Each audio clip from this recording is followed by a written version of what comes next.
Students, मैं फिरोज़ खान, प्रवक्ता जीव विज्ञान डाइट प्रतापगढ़ से। आज मैं आप लोगों को फोर्थ सेमेस्टर के साइंस विषय के अंतर्गत आपका एक टॉपिक है खनिज और अयस्क, उस पर हम लोग आज बात करेंगे। और जैसे आपको पता है कि खनिज क्या होते हैं, मिनरल्स जिसको इंग्लिश में हम कहते हैं, जो हमारे प्रकृति में, नेचर में जिस रूप में जो धातुएं और उसके यौगिक जो उपस्थित रहते हैं उसको हम कहते हैं खनिज। अगर इसको परिभाषित किया जाए तो आपके सामने बोर्ड जैसे कि लिखा है, देख सकते हैं आप लोग कि प्रकृति में पृथ्वी के अंदर धातुएं और उनके यौगिक जिस रूप में पाए जाते हैं उनको खनिज कहते हैं। धातु और उनके यौगिक, धातु के साथ और भी तत्व जुड़े हो सकते हैं, तो सब मिलके यौगिक। तो धातु और उसके यौगिक जिस रूप में पृथ्वी के अंदर से ही आपके खनिज प्राप्त होते हैं। तो नेचर में या प्रकृति में कहाँ पर हैं? प्रकृति के अंदर, मतलब पृथ्वी के अंदर है, बाहर कोई हवा में, वायुमंडल में नहीं है, जो जमीन की खुदाई से मिलते हैं, इतना आप सभी को पता है। तो उसको हम खनिज कहते हैं। तो जिस रूप में आपके धातुएं और उसके यौगिक प्रकृति में, पृथ्वी के अंदर पाए जाते हैं, उसी को आप खनिज कहते हैं। आप देखेंगे कि बहुत सारे जो है खनिज पदार्थ हमारे जमीन के अंदर से मतलब खुदाई के द्वारा प्राप्त होते हैं। जैसे एक उदाहरण की बात किया जाए, जैसे कॉपर पाइराइट हो गया, तो देख रहे हैं जैसे कॉपर पाइराइट में आपको दो धातुएं दिखाई दे रही हैं, कॉपर और आयरन या फेरम। ठीक है, जैसे आप पता है कि आयरन को, लोहे को हम लोग फेरम या आयरन दोनों नाम देते हैं। तो इस तरह से कॉपर पाइराइट आपका किसका खनिज हो गया?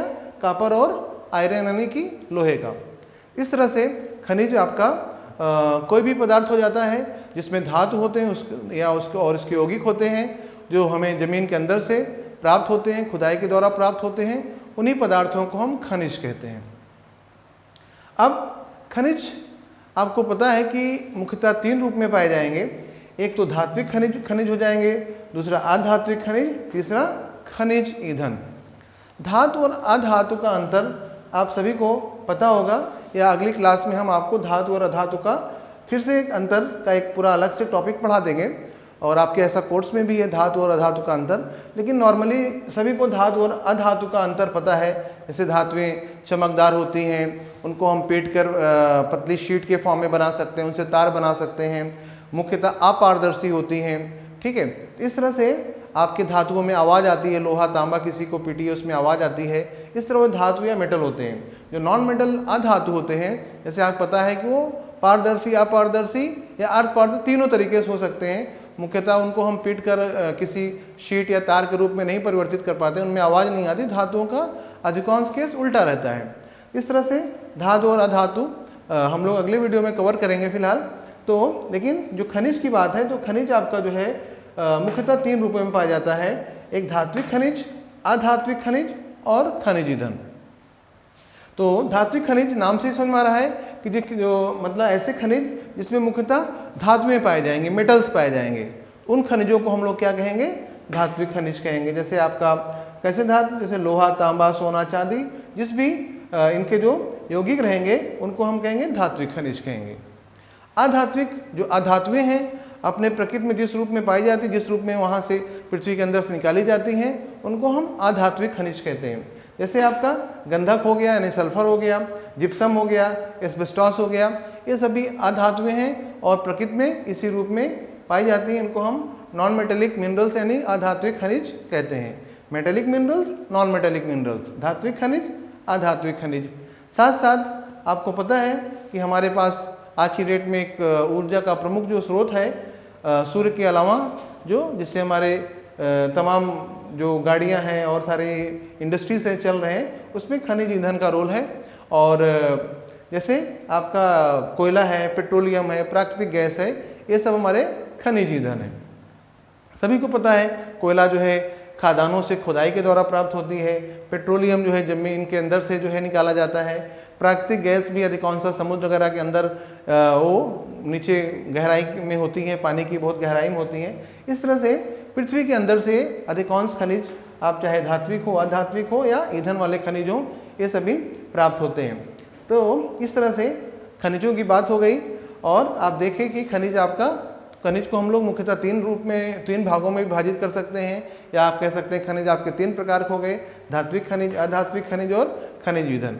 जिन खनिजों में मुख्यतः धातुओं के यौगिक रहेंगे उनको धात्विक खनिज, जिसमें अधातुओं के यौगिक रहेंगे उनको अधात्विक खनिज, जिसमें ईंधन वाले जिससे हम दहन के द्वारा ऊर्जा प्राप्त कर सकते हैं उनके खनिजों को हम खनिज ईंधन कहते हैं।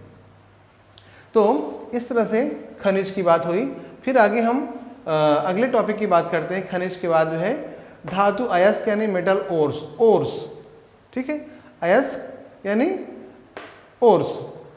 तो इसी खनिज का ही प्रकार है, बहुत आप अभी परिभाषा में जैसे देखेंगे, जिस खनिज से माने खनिज का एक प्रकार है और आपके कुछ अलग नहीं होते, अयस्क आपके कुछ अलग नहीं होते, बल्कि खनिज का एक प्रकार होता है।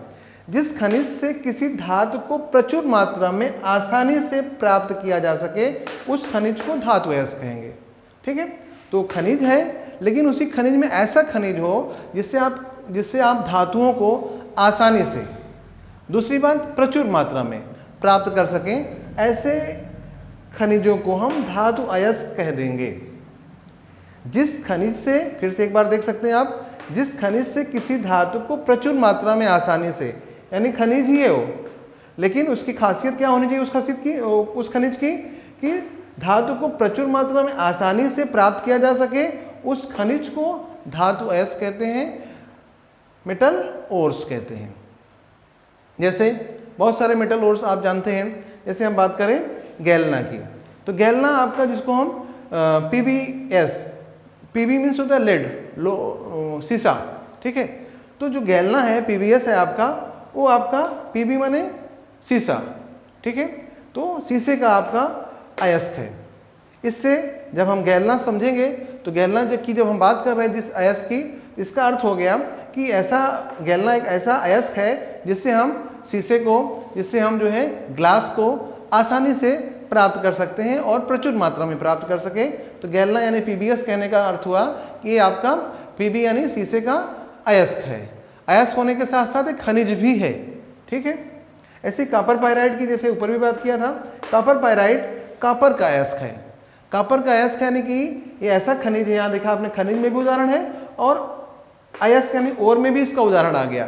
तो ऐसा खनिज है जिसमें कि कॉपर को हम बहुत अधिक मात्रा में और आसानी से प्राप्त कर सकते हैं। इस तरह से कॉपर पाइराइट एक खनिज भी हो गया और साथ साथ कॉपर का अयस्क भी हो गया, ठीक। आप इस तरह से हम इसी बात को एक शॉर्ट फॉर्म में, एक हम नोट के फॉर्म में दिमाग में अपने रख सकते हैं कि सभी अयस्क खनिज होते हैं, सभी अयस्क खनिज होते हैं, परंतु सभी खनिज अयस्क नहीं होते। ऐसा कैसे होगा? जैसे आपने देखा कि उन्हीं खनिजों को अयस्क कहेंगे जिससे हम धातुओं को आसानी से प्राप्त कर सकते हैं। तो अब आप जो खनिज होंगे साथ साथ उससे आसानी से हम धातुओं को प्राप्त कर सकेंगे, उन्हीं को अयस्क कह देंगे। लेकिन अगर जो है कोई खनिज है उससे हम धातुओं को आसानी से प्राप्त नहीं कर पा रहे हैं तो उस खनिज को हम अयस्क नहीं कहेंगे।